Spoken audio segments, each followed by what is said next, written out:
Ժողովուրդ օրաթերթը գրում է. Ժողովուրդ օրաթերթի տեղեկություններով ԱԺ-ԽՊ խմբակցության պատգամավորները գրավոր դիմել են ԱԺ պաշտպանության և անվտանգության հարցերի մշտական հանձնաժողովի նախագահ Անդրանիկ Քոչարյանին, պահանջելով տրամադրել իրենց 44-օրյա պատերազմի հանգամանքներն ուսումնասիրող քննիչ հանձնաժողովի ամփոփ զեկույցը ծանոթանալու համար,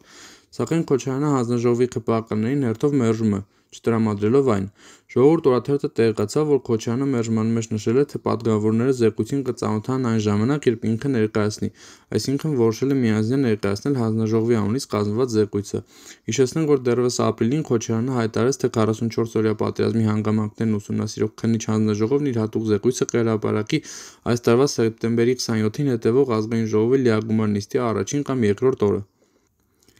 Հրապարակ օրաթերթը գրում է. Չնայած հեծի ազգայնացման գործը դեռ սաղմնային շրջանում է, սակայն մեր աղբյուրները փոխանցում են, որ Նիկոլ Փաշինյանն արդեն քաստինգ է հայտարարել հեծի պետական կառավարչի տեղի համար։ Նա ԵՂ-ի կառավարումը թողած հարցազրույցներ է անցկացնում թեկնածուների հետ։ Հիշեցնենք, որ ազգայնացումը պետք է իրականացվի պետական կառավարչի մասնակցությամբ։ Մեզ ասացին, որ պատկերը հուսադրող չէ, կադրերի դեֆիցիտ կա։ Հավակնորդներին թվում է նաև Խանաքեր Զեյթուն վարչական շրջանի ղեկավար Արտակ Հովակիմյանը, Չինգո մականունով։ Փաշինյանը չի ցանկանում դրսից մարդ նշանակել, որ ցանցերի մոտ 7000 աշխատակիցներին ընտրությունների ժամանակ ուղղորդեն իշխանության կողմը։ Հովակիմյանի պաշտոնական կենսագրության մեջ կարդում ենք աշխատել է Հայաստանի էլեկտրական ցանցեր ՓԲ-ում որպես տեղամասի պետ, BEC ԲԲ-ում որպես մասնաճյուղի տնօրեն, 2018-ին եղել է BEC ՓԲ գլխավոր տնօրեն, 2018-ից մինչև 2022-ի հուլիսի 21-ը Big Energo ՍՊ-ի փոխտնօրեն, 2021-ի հուլիսին նշանակվել է Խանաքեր Զեյթուն վարչական շրջանի ղեկավար։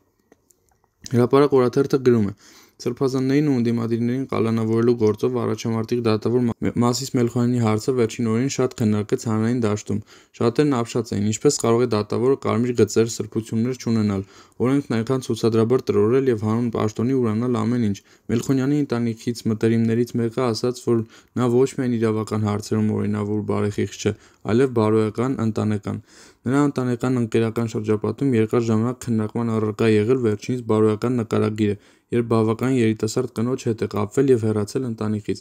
Մելքոնյանը, հիշեցնենք, Արամ Սարգսյանի Հանրապետություն կուսակցության անդամ է եղել։ Նա ոչ միայն անհիմն կալանքները սահմանել անվեղ մարդկանց նկատմամբ, այլև 44-օրյա պատերազմում զոհված հերոս Մխիթար Գալեյանի հորը Գարիկ Գալեյանին դատել է։ Այս և այլ լուրերին կարող եք ծանոթանալ Օրագիր News կայքում։